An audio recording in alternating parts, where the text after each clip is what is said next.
Hey YouTube, this is 13 Dragon Blade. Been a while, hasn't it? At least since I did one of these. Uh, Listen, couple things, and they're going to be in the description below as well. I've been posting it more series, mostly for my video games. I've been playing a lot of Mario Kart, been playing a lot of Super Smash Brothers, posting up replays and all that stuff, so I know you guys love my Yu-Gi-Oh stuff and love my deck profiles, but I think that it would be cool if you guys could also view my other videos. Also, I'm going to be getting into Force of Will, so I wanted to let you guys know that, and I'm going to probably be having a deck profile up once I complete the two decks that I want to make for Force of Will, which is going to be the Persia deck and the Yellow Brick Road or Wizard of Oz type deck.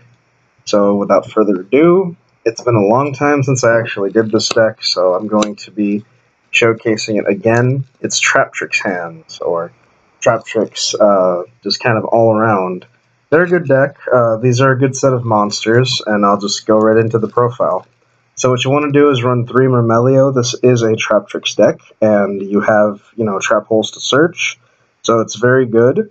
Its other effect is that when it's special summoned, it could MST one of your opponent's back row. It says your opponent specifically, and that effect is... Let's see.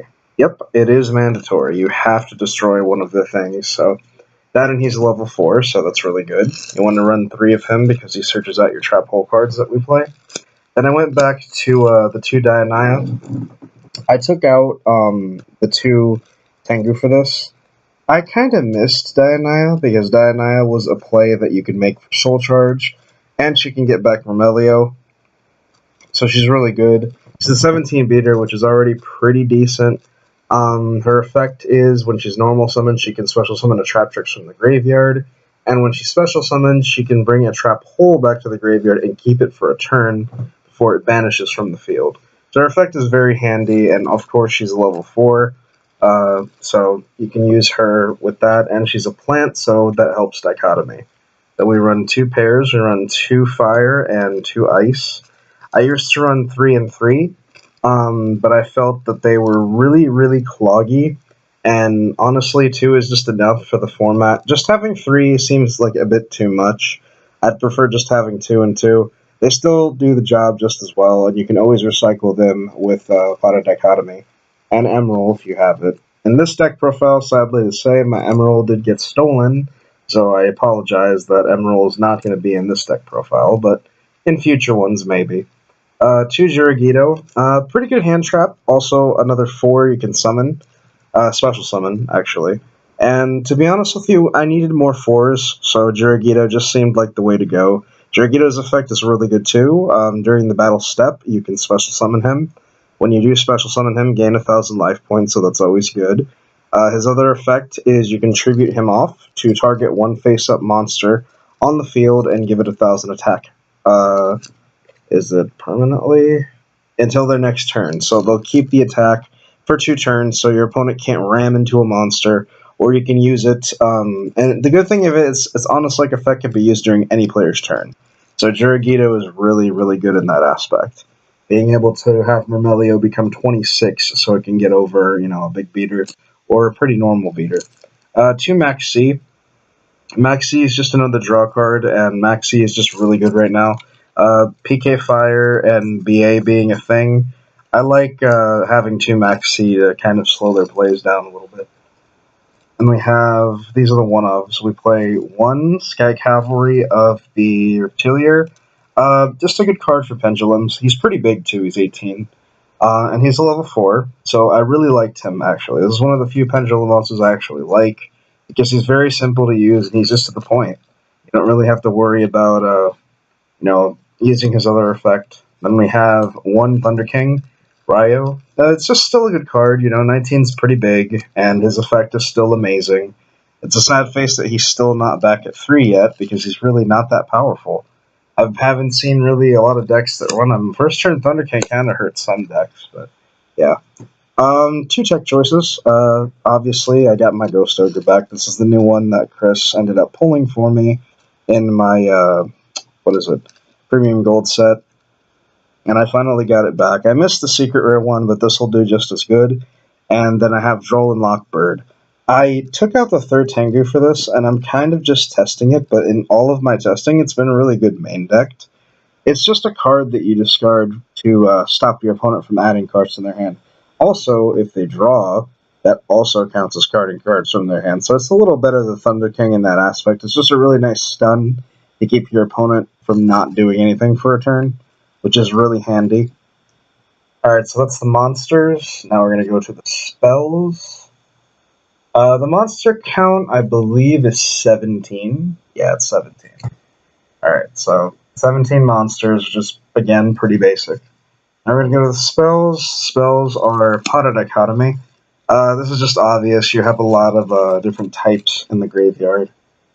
Then we run triple Pot of Duality. We can't get to our stuff too quickly, so this just helps search other cards that you're going to need. So, again, mandatory to run.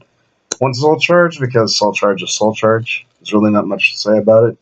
2 Twin Twister. I'm sure this is probably kind of a shocker. No, not really. Twin Twister is just a good card right now.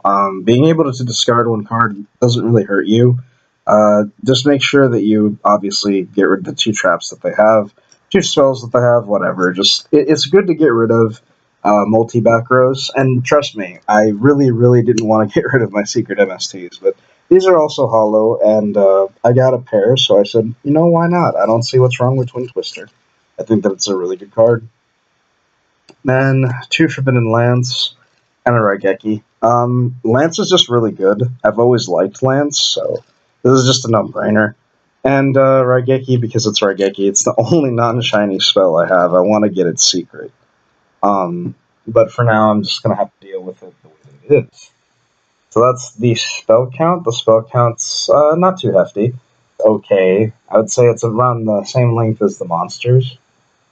Well, not around the same length, but yeah, I have less spells because I have a shit ton of traps. Torrential because it's torrential. Jar of Avarice because you can recycle pretty much everything. You need to have some ways of recuperating. You want to reuse those hands, you want to reuse those Dionysus. And then the 2 Solemn Brigade, as now we call it. Yes, this is actually a Solemn Strike. I know it's pretty hard to believe, but yeah, I got myself one. I actually pulled it in one of the special edition packs, and I said, well then, I'm definitely putting this in this deck. Solemn Strike is just really good. It's an $80 card for a reason. And warning is warning. Every deck should run it. I think every deck does run at least one warning at this point, or just warning. Then we have Storming Mirror Force. I took out the other Mirror Force and vouched for this one. Storming Mirror Force is just better, in my opinion. Then Double Call. Oh, the Haunted's pretty standard. Just to trigger Mermelio's effect or Dianaya, and bring back a hand to try to have it crash into something. Then the Trap Hole cards we run 1 Time Space Trap Hole, 1 Bottomless Trap Hole, and 1 regular Trap Hole. This is specifically for Monarch hate. There's a lot of monsters that can get normal summon to trigger their effects, and this just hurts Monarchs a little bit. Bottomless is nice, and Time Space Trap Hole is also very nice. Time Space is usually sided out during the Monarch match. You want to have another Trap Hole sided in for them specifically, because that deck is just absolutely terrible. Terrifying. Then Double Breakthrough Skill and the Vanities. The Vanities was chosen over the Mirror Force because I felt that it was better overall. Vanities has always been a good card. The problem is that, you know, having one of it, it's not really effective as it used to be. And 2 Breakthrough Skills, because Breakthrough Skill is a little bit better than Fiendish Chain right now. So there you have it. Alright, so that is the main deck. It is 40 cards. And go to the extra deck. Extra deck is 1 Dark XYZ Rebellion Dragon, Utopia, and 1 Karen Gorgon. This card, actually, you make it sometimes. It's kind of iffy now, but it's still pretty good. Targeting effects are a problem, so you can have it target your Call of the Haunted or another monster.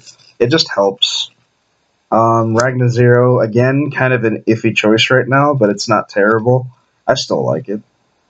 Then going Double Arc, because this card is still really good, has a lot of potential. I know Giant Hand is better, and I'm trying to get my hand on it, but Giant Hand will have to wait. One corn, still good for getting rid of monsters that are problems and threats. Gastel, always going to be good. He's just stupid. He's way too good. Steel Storm Roach, this is a biggie for me, for not for Monarchs. Well, actually, yes, for Monarchs when they use the light one. It's not too bad, I should say. It's mostly meant for Cosmos, so that way you can get rid of the ships. The ships will trigger, and then you'll have a trap hole to spin them back or something like that. It just helps you prolong a turn. Because if they bring out a little monster, you don't really have to be too concerned about it. So if they bring out another ship, obviously you could just bam, bam, if it doesn't target. Because it negates a summon, so it's kind of like a mini Thunder King. One Maestroke, I'm running him again. He's actually quite good. And until I get my Dagusto Emerald, which I know if I do get it, I'm probably going to take out Roach, I do like this card. So I'm going to just use it for a while. You know, that big defense, and the fact that he can recommend something. One Abyss Dweller because it's Abyss Dweller, and because it won Nationals. I mean, come on, that card's good. One Cowboy because it's Cowboy. Two Traptrix Reflasia. I actually pulled another one. This was given to me by Anthony. It was the replacement because the one that Sam gave me unfortunately got stolen. So, yeah. And then eventually I pulled one for myself, and I said, well, I'm going to keep it in here. So I might as well run two Reflasia. It is a Traptrix deck. My friend was like, nah, you need to play three. I'm like, three's too many. Two is enough because it takes extra deck space. And then one Rhapsody and Berserk because it's Rhapsody and Berserk. There you have it.